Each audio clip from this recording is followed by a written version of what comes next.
Jason, welcome back. And, in this segment, we're talking about the lead-based paint disclosure as the home inspector. Yeah, that means something to me. It's one of the things I go looking for. And, but it's not just me as the home inspector. It's you as well. How do we screw this up? Well, this one's a pretty easy one to fix. By law, you need a lead-based paint disclosure on all homes built before 1978. This is one of the things... Before 1978. Yes, correct. So 1977 and before. Okay. This is an interesting thing because it's one of those right-wrong mortgage things. So the underwriter has to sign off on the loan. And so while the technicality of it is 77 and before, if you have anything that's in 78, you can get it on it. You can still do the disclosure regardless, even if it was built in 2010. Yeah, that's exactly what I was just going to bring up. You can throw this disclosure in at any time, but it is absolutely required before 1978. Okay. Sounds straightforward enough. So if that is not done right, we're fixing it by addendum. Right. So if you say, here's your purchase contract, here's the lead-based paint disclosure, here's your FHA via addendum, sign away, no problem. If it's a week before you're supposed to close and the underwriter comes back and says, hey, this home was built in 74, you need a lead-based paint disclosure, and you got to track people down, people say, why didn't you ask for this in the beginning? Right. It's just why another didn't you way know we need it? To look bad as the agent, to come at them later and say, oops, right. Sign this. I didn't tell you this. All right, well, section 1.2, we're just going through the contract.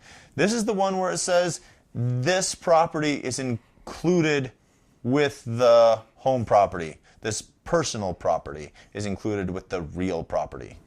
The problem is mortgage lenders give mortgages on real property, on a home that's on a foundation.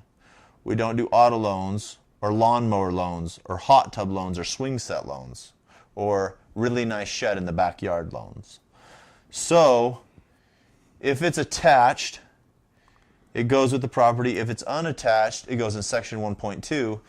Now, your microwave, your stove, your refrigerator, those should typically be fine. And once again, this is underwriter's discretion. But when you start throwing in the riding lawnmower will be left at the convenience of the seller, it looks like we're financing a riding lawnmower. So there's a super easy way to fix this. In that same section where you listed the inclusions, it already says in the Utah State Rep.C. these are being left at the convenience of the seller. Just add at no cash value. If there's not room, or if you didn't do it when you're writing the original Rep.C., just get an addendum and say the items listed in section 1.2 are being included at no cash value. Then the underwriter knows that we're not financing those. Okay, so I heard two different things. One of them is they're being left, and the other one is they're being left at the convenience of the seller. So that's two different ways to write the contract, right? The contract already says they're being left at the convenience of the seller. The most recent change to the Utah State Rep.C. changed it to say being left at the convenience of the seller, which actually used to be required, as well as the no cash value. But since they've already got that language in there, all you need to say is at no cash value. Okay, so I'm thinking of the home that I sold a couple of years ago. And one of the things I was considering to bring the resaleability up was I was going to put this big, nice garage in the back corner of the backyard.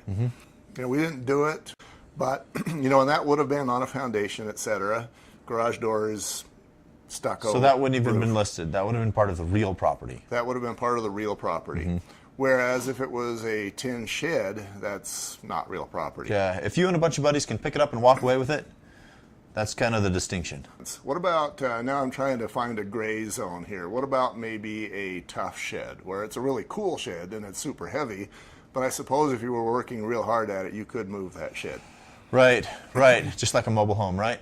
The thing is, it's going to come down to how you write the contract. So if it's understood that this is staying with the property, that's fine. If you want to list it, and you list it in section 1.2, then you're going to have to explain that it's at no cash value. Next up, we've got FHA VA addendums. So we'll be right back with that one. Perfect.